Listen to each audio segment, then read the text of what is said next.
with you. And with your spirit. A reading from the Holy Gospel according to Matthew. Glory to you, O Lord.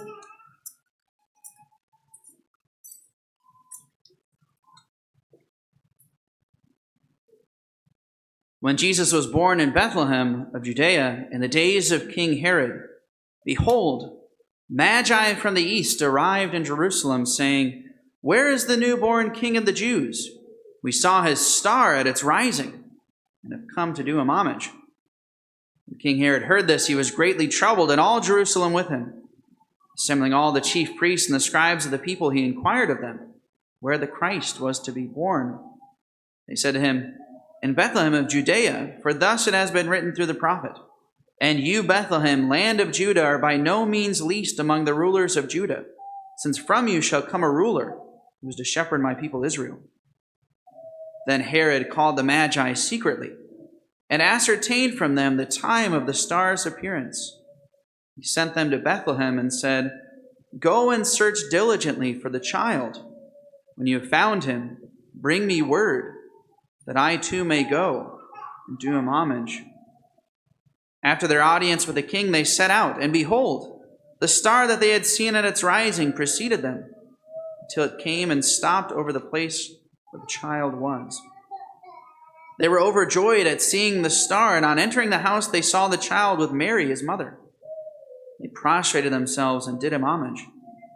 And they opened their treasures and offered him gifts of gold, frankincense, and myrrh.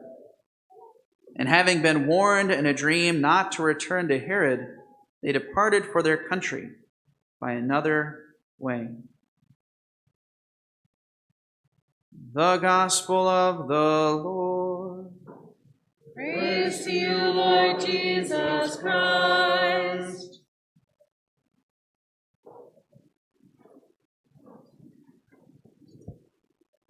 Merry Christmas. Merry Christmas. Still going. Right? Feast of Epiphany today. The Feast of Epiphany is one of the most fascinating feasts of the church liturgical calendar. I love the Feast of Epiphany.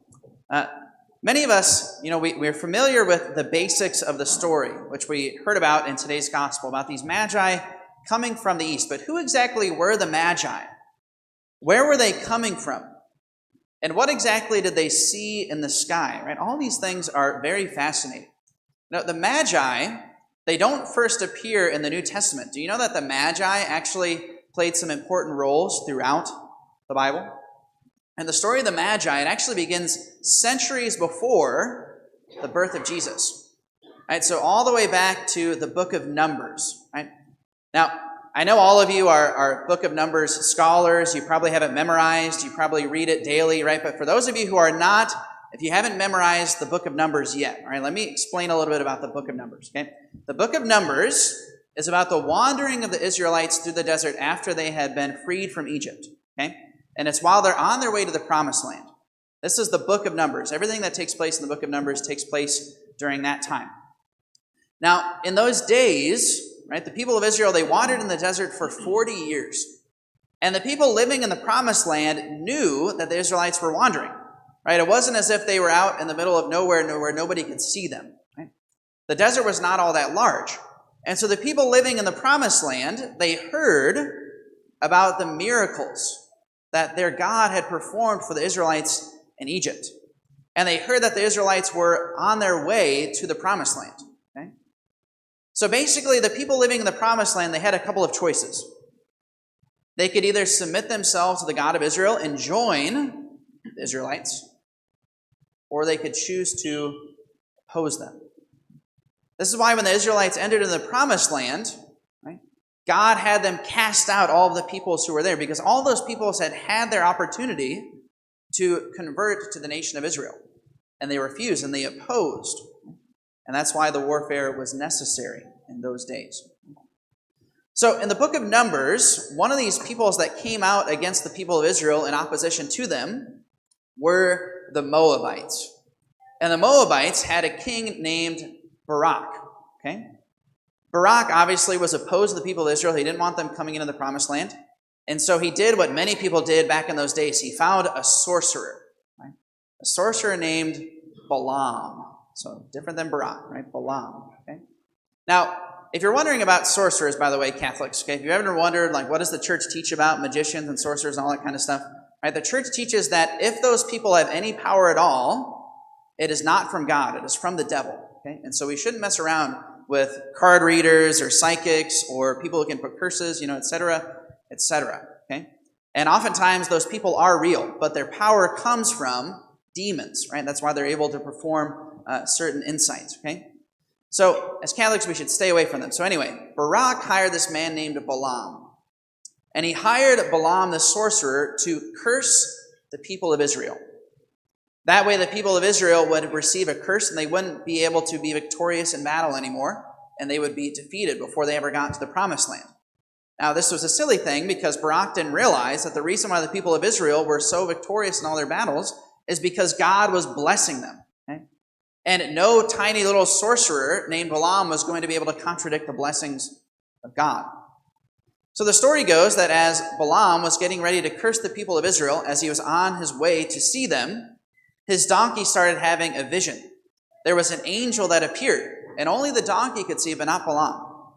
And 3 times, Balaam's donkey swerved out of the way of the angel. And so Balaam started to beat his donkey until finally, God actually gave the grace to the donkey to be able to speak to Balaam. And finally, Balaam was able to see the angel. And he realized that he was not just cursing against any old god, but the one true God. And so he went back to Barak and apologized. He said, I can only bless the people of Israel. God will forbid me from doing anything else. And so he ended up blessing the people of Israel. And in one of his blessings, he uttered a very famous prophecy. He said, I see a star coming out of Jacob, and a scepter from Israel. A star from Jacob and a scepter from Israel. Jacob is just another way of saying Israel, right? We know that Jacob's name was eventually changed to Israel. And this star and this scepter were going to wipe out the Moabites and the other peoples in the Promised Land. Later on in Jewish history, this became known as the Star of David, right? David was seen as the first fulfillment of this when he was able to conquer the Promised Land. That's why still in Judaism today, the very famous symbol is the Star of David. It comes from this man named Balaam. But in the days of Jesus, people believed that there was going to be another star. Because obviously the people living in Israel, they were still being ruled by foreign nations. So they believed that there would be a new star that would arise at the coming of the Messiah. Right? And of course, this brings us to the story of the Magi. Now, something else that's interesting about this is that extra-biblical sources, and some historians and some Jewish traditions, they say that Balaam actually founded the order of the Magi, which eventually moved over to the east. The Magi were known for their wisdom, for their ability to understand the stars. So presumably, these Magi, they would have been descendants of Balaam, and they would have been familiar with this famous prophecy that he uttered about a star at the coming of the Messiah. Not only that, but the Magi, they're mentioned elsewhere in the Old Testament. I'll give you a hint. They're mentioned in one of the prophets. Does anybody know which prophet mentions the Magi? Isaiah is a very good guess, but it's not Isaiah. It's the prophet Daniel. The prophet Daniel was taken off into exile, and he was living in Persia, otherwise known as Babylon, right, in those days. And it says that he was made one of the members of the king's court, and he became the greatest of the Magi in the king's court. The people who had the knowledge of the stars, the people who were able to interpret dreams and prophecies. Right?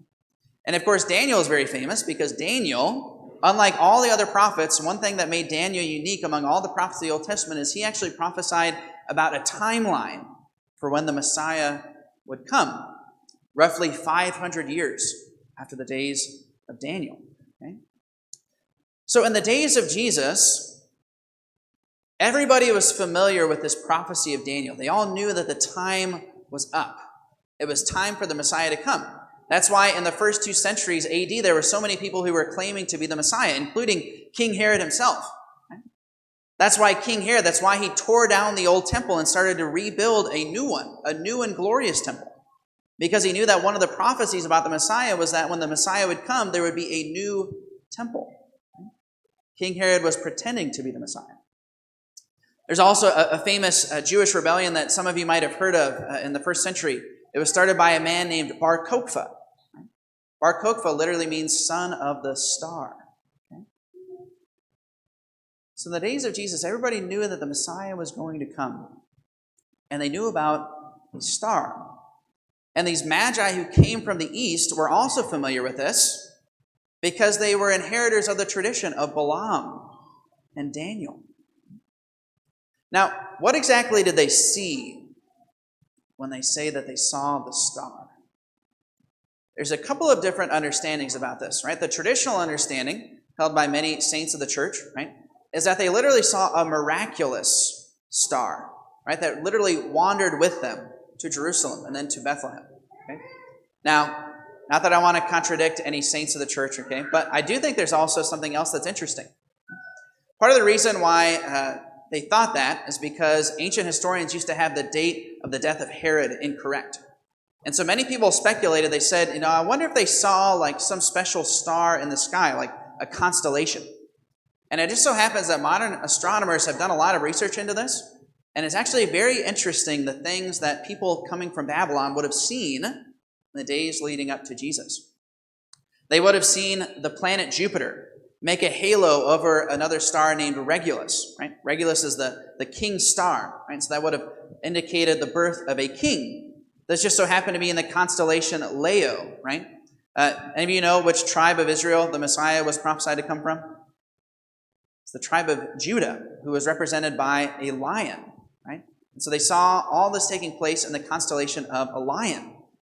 And then a year later, the planet Venus and the planet Jupiter, they actually came so close together in the night sky that they appeared to be one star. It would have been the brightest thing that any of those astronomers had seen in those days of Jesus. All the people looking up at the night sky. It would have been easily the brightest star they had ever seen. And mind you, in Greek, the word for planet and star is actually the same. They didn't really make a verbal distinction. So when the Magi say they saw a star, right, they might have seen the planet, Jupiter. Right? Very interesting. So a lot of people think that actually they were observing the stars and they saw all of these indicators. And that caused them to realize the birth of the king. Very interesting stuff, right? Now, all this stuff is very interesting, very fascinating, and I love learning about it and talking about it, right? But I think there's a couple of things, too, that we can learn from the Magi. A couple of spiritual principles for us. And one of the beautiful things about the Magi is that they had to make a pilgrimage to see Jesus. The Magi had to leave their luxurious comforts back in Babylon, and they had to move. They had to act. They had to go. You might say that the Magi are the very first pilgrims in Christian history who made a pilgrimage to worship the Lord. Have you guys ever thought of the fact that when you come to Mass, you are making a pilgrimage to come to meet the Lord?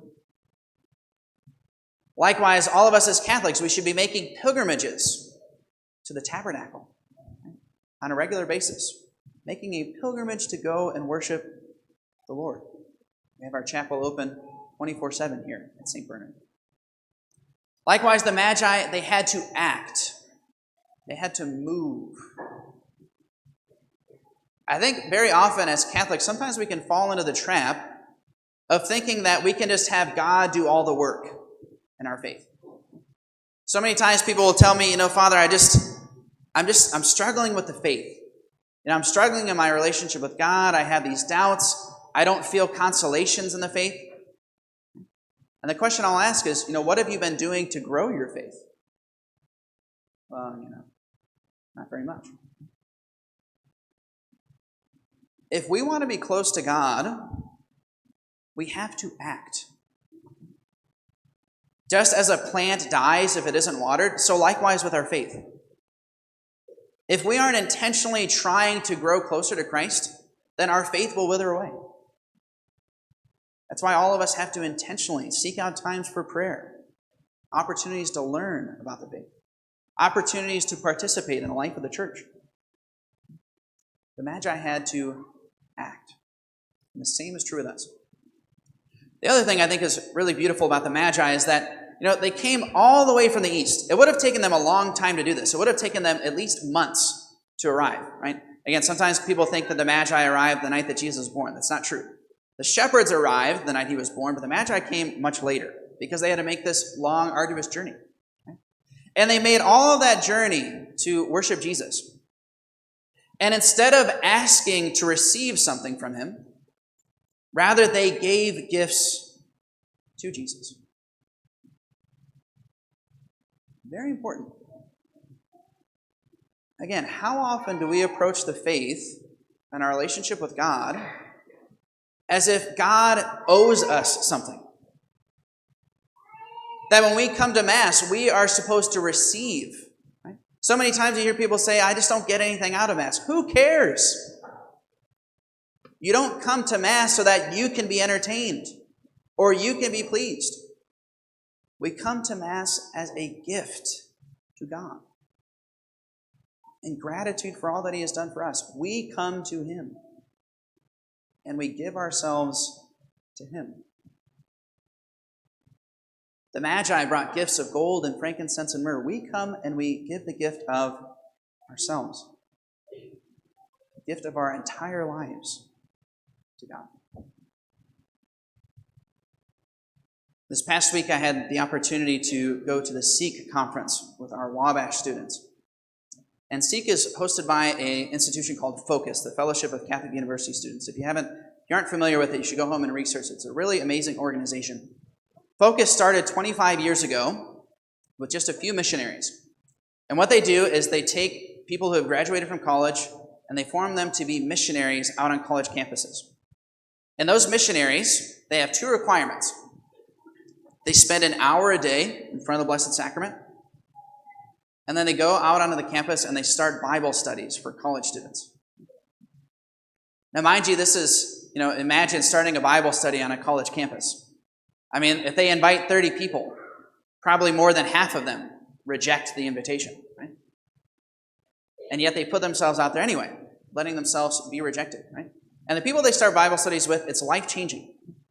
25 years ago, they went from just having a few missionaries. This year at Seek, there were almost 20,000 people at this conference. Every missionary, right?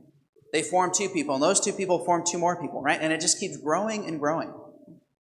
But the key is that those missionaries, instead of always asking God for things, they put themselves in God's service.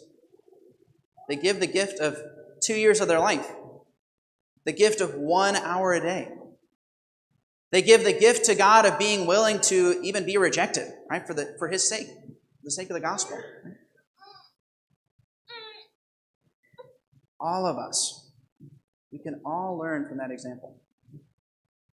I love it when parishioners tell me that when they see fallen away Catholics, right, in the grocery store and other places, right, they make a point to invite them back. Some of the great things going on at St. Bernard, right? Sometimes that might be uncomfortable to say things like that. Sometimes it might be uncomfortable for you to bring up with your coworkers and family members about how God is blessing your life. And yet that is exactly the kind of going out of ourselves that we need to be willing to do for God. Some people might think that you're foolish for being a Catholic. All of our outdated traditions and teachings. Just as the Magi, we need to learn that the goal of our life here on earth is not simply for God to bless us and for us to receive things from him, but for us to constantly place ourselves in his servants, offering our entire selves, our entire lives, as a gift to him. And every time we come to Mass, every time we receive communion, we should be renewing that promise to God. God, not my will, but your will. Not my plans, but your plans. God, I want to serve you with my whole heart, my whole life. Teach me the way. Put people and opportunities in my path so that I may be your instrument and bring people closer to you.